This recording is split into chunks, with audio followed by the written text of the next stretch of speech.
What's going on, YouTube? Sorry for the silly angle here, but in the past I've been called fat, yep, Asian, yep, and while I'm doing my videos I should keep my eyes on the road so you guys get to sit down there on my dash while I'm watching the road.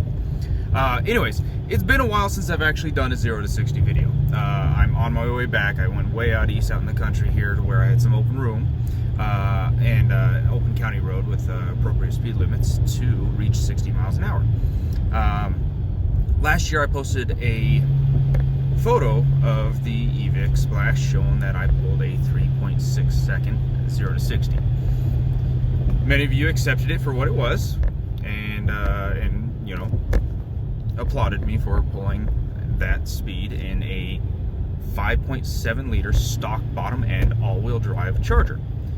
There are other people that accused it of being fake or wheel spin or things of that sort. So I went ahead and decided to go out today and try to pull a 0 to 60. So there's a lot of factors that come into play here on whether or not you know, it's a good 0 to 60 or not, how much fuel's in the car, how much I ate that morning. Fat Asian, okay?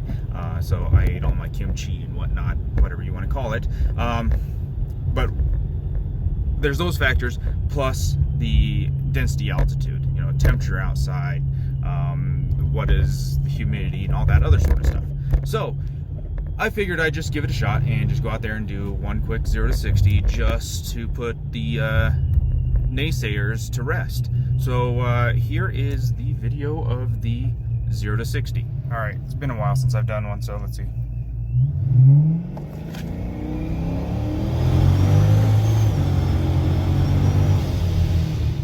So, not my best, but close enough to that best. Close enough to that 3.6 second that hopefully this appeases the people that say that it's not possible in my car. Those of you that aren't really sure about, you know, the dash saying SRT when I'm telling you I'm in an RT all-wheel drive, that's achieved through using a taser, and we unlock the EVIC menu, the SRT menus, using the taser.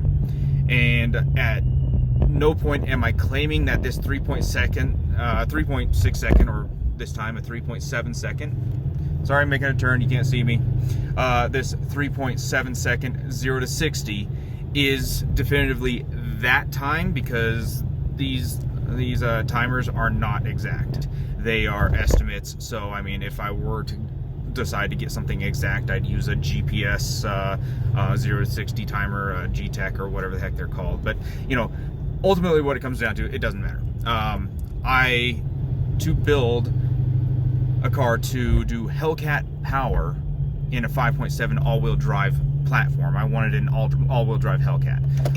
With these numbers, keep in mind I am at altitude here, so I am at 6,200 feet above sea level, and Hellcats pull these, depending on which Hellcat you have, they pull either a low 3 second 0 to 60 or to a high 3 second 0 to 60.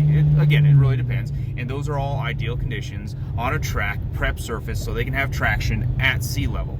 So I think I've achieved that goal to build Hellcat power in an all-wheel drive 5.7 platform. Just to wrap everything up here, I just want to give a huge shout out to Glenn Rains from Rains Precision Motorsports in Littleton, Colorado.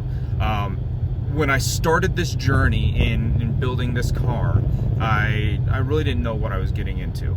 I just wanted scat pack power, you know, and you know, just to have a little bit more go in this car. And once the power started getting added, I got addicted, and Glenn has been there to feed that addiction this entire time. So I know there's a lot of people that are like, oh, well, why didn't you just buy a Hellcat and all that stuff? It ultimately comes down to a couple of things. Ultimately it comes down to one main thing is I wanted an all-wheel drive because I didn't want to have to fight traction all the time. Two, I wanted to be unique. So I feel having an all-wheel drive 5.7 Charger that has this kind of power, that does what this car does, is unique. So regardless of what people think on how I should have spent my money or how I shouldn't have spent my money, it's my money. I paid for the modifications, paid for the car, kind of my thing. But I do appreciate those of you that are subscribed to me. I do want to bring more Charger content to the channel, but we've been doing a lot of builds for the Jeep Wrangler. That is going to get going here soon. The lift kit is on its way. I haven't really released a lot of specifics, but guys, we dropped $6,000 or $7,000 for this initial round of mods in that Jeep. So we got a lot of big things coming for that one. So stay tuned. This channel is going to be a mix-up of the Charger videos and Jeep videos, so hopefully it keeps you guys entertained. Like, subscribe, we'll catch you on the next one. We'll see ya.